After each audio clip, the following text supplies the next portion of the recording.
Hi everyone and welcome back to another season of our Chit-Chat podcast. New background, new setup and new conversations. And today we have a very special guest with us. His name is Paul from Mega CMC. So welcome, Paul. Thanks everyone, and thanks for having me here.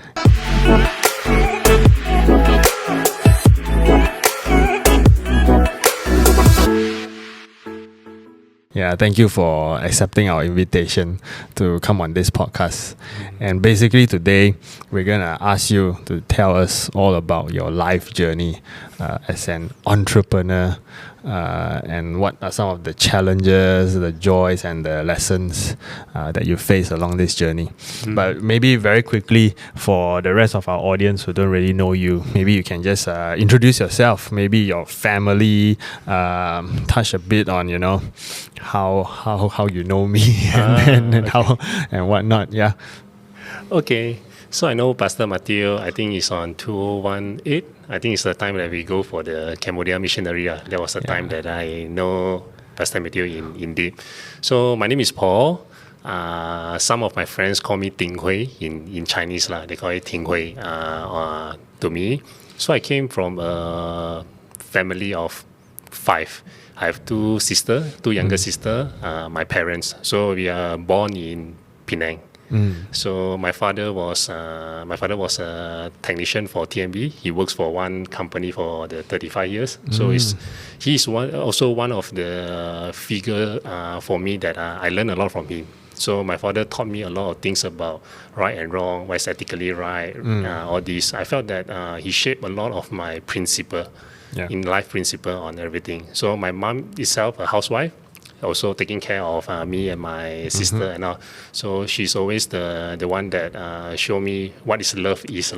Basically, when I was small or whatever things, she bring me to everywhere, taking care of all my school, my tuitions, and making sure that I have everything enough. So this is how I born from child. So right now, I'm married to a wife called Ashley. So and a father of 1.5. 1.5, yes. The other one on the way. Yes, one on the way. Doing on this end of May. Okay. Yes. Wow, interesting. How has fatherhood been so far? I would say that still learning about this new role because all this while, how to say, all this while, I'm those kind of people that who I wouldn't say live alone, but more time I do things more independently, doing things on my own view and own desire. I wanted to do what, then I can just do, and my wife will always accommodate me. But I think right now with a baby, things change a lot already. I started to surrender a lot of so-called decision making to my son. Yes. So basically now we go everywhere, just like just now when we talk. That means like we go any dining, we will first think, what my son want to eat or he can eat. Or find a mall with a playground. Yes. But it was an interesting journey for me. As we go into this topic of entrepreneur, I don't think you started off straight away by running a business, right? So before you started this current business that you're doing, and later on you can explain what you do, what you sell, or what you manufacture. Yes. How did you start off in this journey of entrepreneurship? So it started off, I think since primary or secondary school, I can't recall, because during that time, I remember that there's some inspiration that I got from a movie. So at that time, I was thinking that starting your own business is like something very cool, very sexy, something very challenging, and something very nice. So I actually keep that dream in myself. But when I graduated from university, the first thing, of course, I didn't embark into the entrepreneurship. The only reason is I felt that I'm not equipped with all the skill to run a business. So I felt that I should actually join some of the corporate for me to actually learn most of the things, like about how a corporate works, what is business, how to do sales, how is marketing, what is finance, and all these things. So when I graduated, I started my career in DG, which is relevant to what I do. I was that time my degree is on telecommunication. That was electronics, majoring in telecommunication. So I applied for DG Maxis, and in the end I chose DG over there. So when I was working as an engineer, I'm also spending a lot of time to actually know how a corporate learn. So I volunteer myself a lot to go and help out in other departments project, like project management and all this.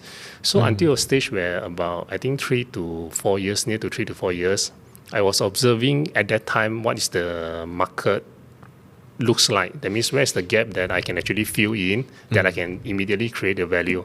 And so coincident, that was the time where IT and green energy are starting. That means it's not, it's still in a very early stage. Yep.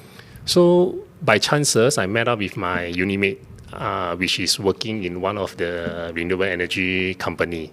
So it was in the dining table. I remember it's a birthday of my friend. So we spoke a lot on that day. I don't know how the focus should be my friend's birthday. Okay. But end up I speaking to him more than any other thing. So it actually burns up, and I felt that there's a chance that we can actually start something. Okay. So and that when we went back home, I just cannot forget that conversation. Because it's like struck into my heart.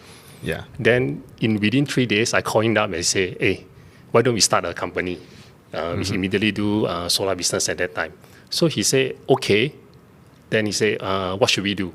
So we came out with all the business plan and all these things. And I remember within 3 weeks, I tendered my resignation and I just started without knowing anything. 3 weeks? 3 weeks, yeah. I made a decision in 3 weeks. Very brave.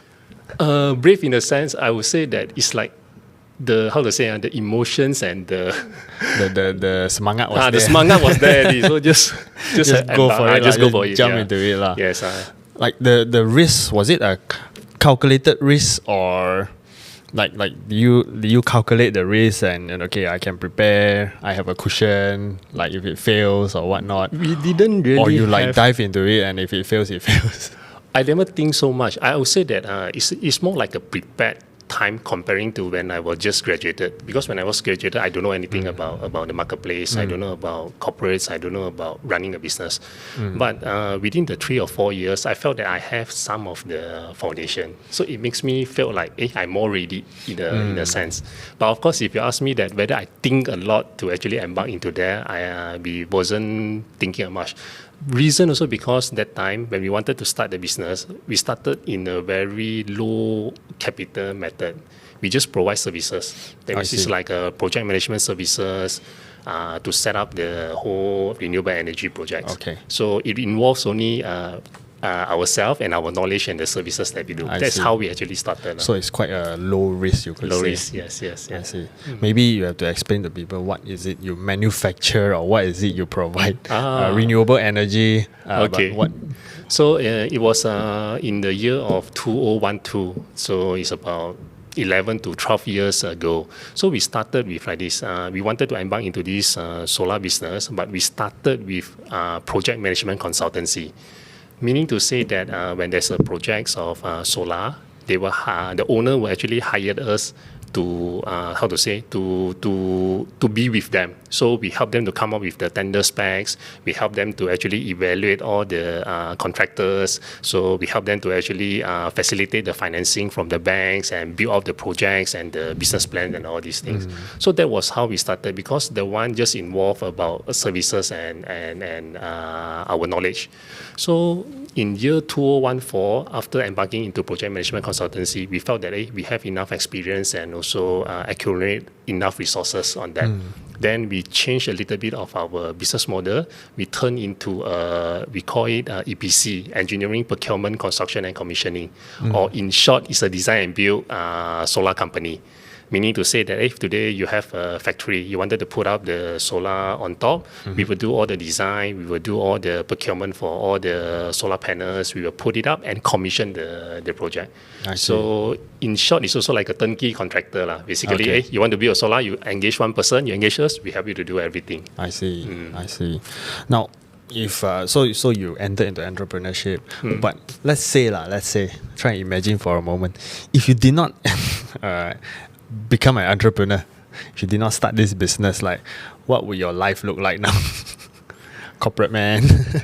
I think most probably will be ended up in the corporate lah. Climbing the corporate ladder. Yes, and yes, whatnot, yes. I think it's. I think that's how the path that is laid for me at that time lah.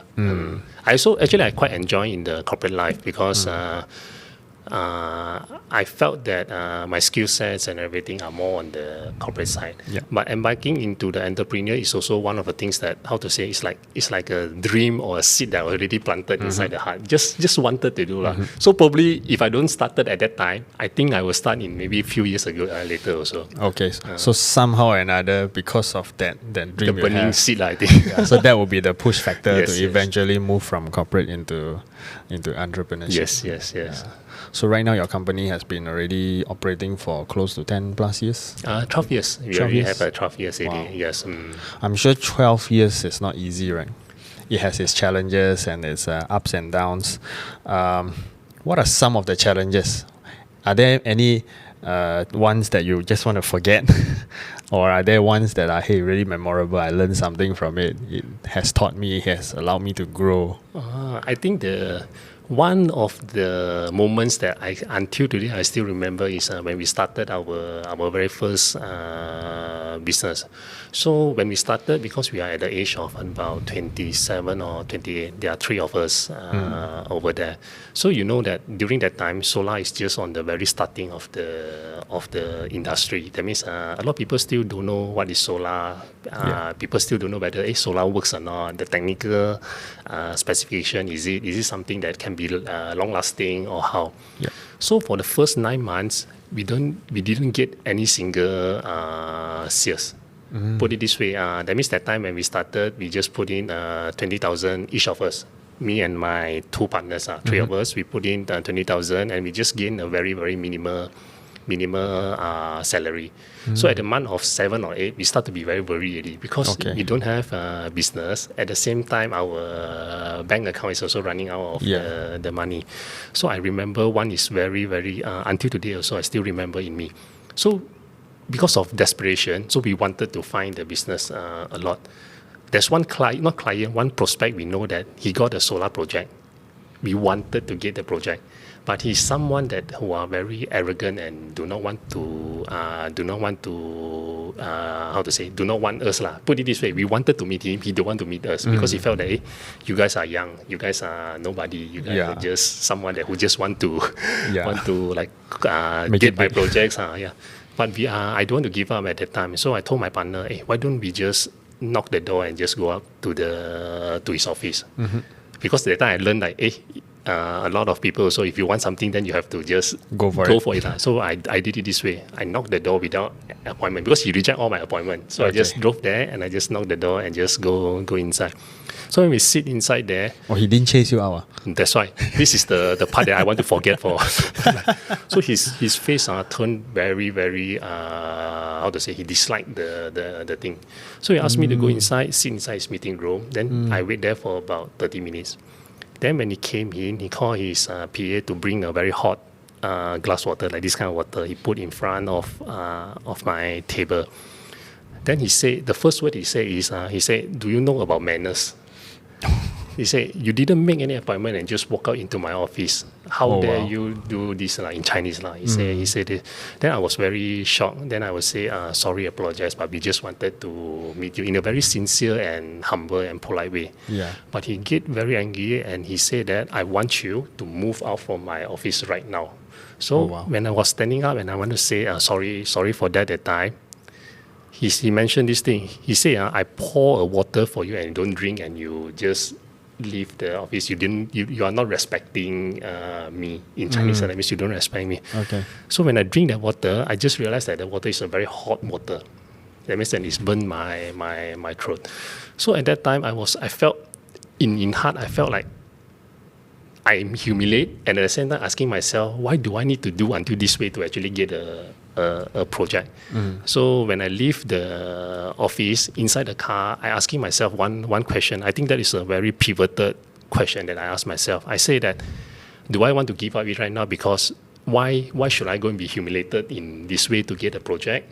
Or if this is the lowest point in my life, the next point won't be the lowest already. You just have to, you will just see something that is brightful and hopeful. It struggled in my a little while, but I decided that, okay, it's okay. I just carry it on. And after that, we start to get our first project already. Very fast after that incident, not from him, but we get from other projects. First project was about 8,000, I remember. 8,000, enough for us to start something. Once we start, then the project start flowing in and the things all start, So I felt that that is the very critical moment. The challenges come. If I choose to give up, then I think it's the end of the story. But I think the story still continue until today. Wow. So that was like something you want to forget, but at the same time, it's also the turning point for your whole career. Yes, that's why I remember the hot water until today. Oh wow! Because it's how to say. Imagine you are humiliated, then at the same time you want the project. So did he make you finish the hot water? Yes, he made me finish. He said that if I don't finish it, is I don't give him face or something in Chinese. That means you let him pay me or something like this. Okay. And then no business came in also. No. In the end, we haven't get any business from him until today. just curious, have you like now so many years since that incident, have you ever bumped into him along the way? No chance. But if I met him, I don't know. Maybe I will say thank you. So I don't know. Don't know how to face him also. Yeah. So that sort of like that incident sort of built up a different kind of resilience in you, which I guess is very important for entrepreneurship, right? Yes, I think resilience. It's the persistent. That means I felt that in entrepreneurship, this is just one of the challenges only, but along the way, there are many different kind of challenges, maybe on the finance side, maybe on the talent side, maybe on the competitor side, or maybe on the project side. You have all kinds of problems in the business one. But for me, I think that it's not the problems that we are facing, but it's the mindset that how we actually face it. And I felt that pivoted point gave me something that ingrained in my mind that that is already the lowest point that I could face in any situation. There won't be anything that is way lower. I guess having spoken to a lot of people like you, entrepreneurs, like in our church, in my daily conversations, I always realize one thing: like it's never like a straight away, an uphill journey where it's always success as an entrepreneur.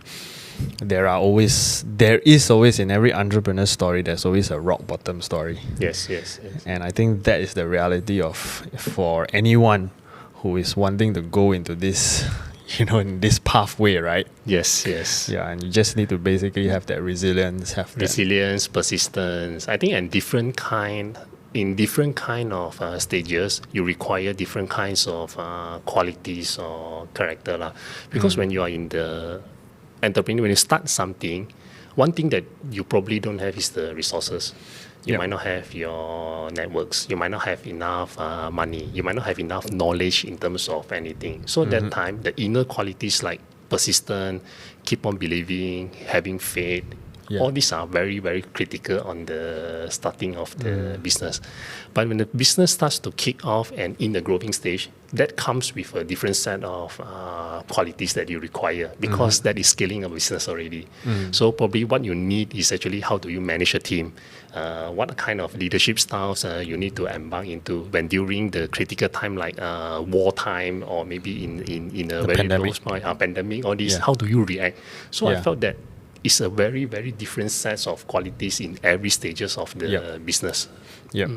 Interesting. You mentioned something about faith. Yes. Right. And I think this is also what I want to touch on because we are not just talking about how to run a business, how to start a business, or some moral values. But I think most importantly, like I believe your faith in God is also part of the reason why you are here.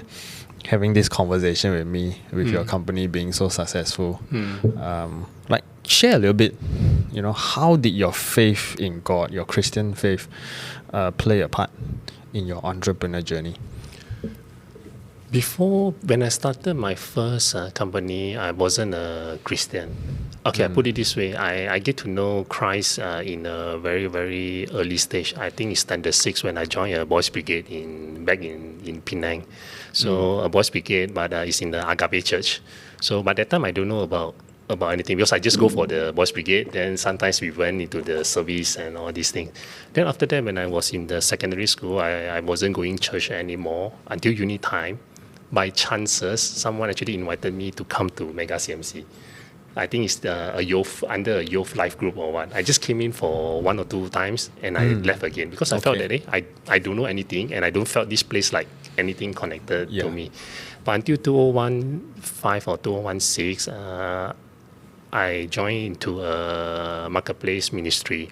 So that was the time also is one of my lowest point in my life. When I say lowest point is I felt that my purpose is not fulfilled. I felt very lost in terms, although I have everything, but the peace and the peace is not inside the heart. So I was seeking something to actually fill in for the peace, for that kind of peace and also the thing.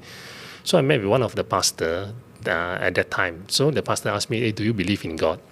I mentioned to him that I only believe 70% because I'm an engineer, so very calculative in terms of the quantum. I said I only believe in 70%, the 30% still uncertain. Okay. Then he told me that you won't search 70% considered quite good, you know. Yes. Some people it's the other way around. Oh, the other way around. 30% only and 70%. No, because I was in quite some time with the marketplace ministry. Then I see how all the Christian leaders, they actually contribute. That means for them, business is not just profit and loss, but more on the purpose and love. Same P&L, but different kind of interpretation of the business. I see them how they actually focus on the people's heart, people's soul, and they keep on actually sharing the good news to me. So that's why the pastor asked me that time, I say I'm 70% and 30% uncertain because I felt that there are still a lot of things I don't know about God. Yeah. Then he answered me something. He said that the pastor is called Pastor Lawrence. He answered to me. He said that you won't search a perfect answer in your life because we are all living in a broken world. The only way you can search for this perfect is through God. I don't know why that time I think Holy Spirit just then my tears coming out and I just say yes, I wanted to know Him and I wanted to follow Him. It's just a very simple simple decision that I made, and then I just came back to Mega CMC because this is the place I came before for 1 or 2 times, and then I just came in and just started there. So from there I started to learn about more on the Bible words and all these things, and I started to know that there are very different kind of view when I see the world. So I think that is what shaped my faith in the business world, where it's worldview and also a biblical view. So last time I used to thought my significance in life came from the success of what I do. That means if I have a big corporate, I can build up a business. So I felt significance over there. I felt that my peace and my joy would come from that. But the more that I wanted to, I felt that the more that I don't have the peace, because it is a never-ending game and I could never find a things that can totally fulfill. But when I start to know God and all these things, I realized one thing, that my significance is not built in me, but the significance is actually built on Him. And I started to realize, all these things that I have is actually not for me to felt significant, but it's something that He prepared me for me to actually use that and contribute certain kind of values or things. That really changed my mindset in terms of managing a business, because prior to that, everything for me is just profit and loss, effectiveness, how optimized your business is, how can you gather more market shares and all this in conversation. But after that, I started to find that God actually provide me with this business to become some kind of like stewardship. Like I just manage this thing for Him. So from there, I also started to learn about business is not just profit and loss, but more on the purpose. Why at this time God gave me this business? So that is also when I felt that God gave me another calling in 2018, because my wife, she was working with another honey company. So at that time, she also was in one of the lowest point, where because she felt she cannot contribute and she felt a lot of things are constrained. So that time I told her that, why don't you just start a business? We can start a business, a honey business, under our control. Put it this way, we can decide how we wanted to run the business. So that is also how we started Jungle House, one of the honey retail business in Malaysia. So at that time, if put it this way, if we back to 2012 at that time, how I evaluate and start a business is, does it have opportunity? Is it a growing industry? Am I going to make a lot of money out of the business? That was my consideration. But during this time, I felt a bit different, because if today I would do a honey business, there's no market, because the market is so small comparing to other business. Yeah. And also like, you go and do something over here for what purpose? I think that is how we actually ask among ourselves and so I remember that time we pray to God, say, hey God, if you open up the door for us, then we will do this business. We will start this Jungle House brand. Okay. That time it's not called Jungle House. We don't know what's the name. Okay. So how do God answer us? I felt that it's like this. First, we have to find raw honey.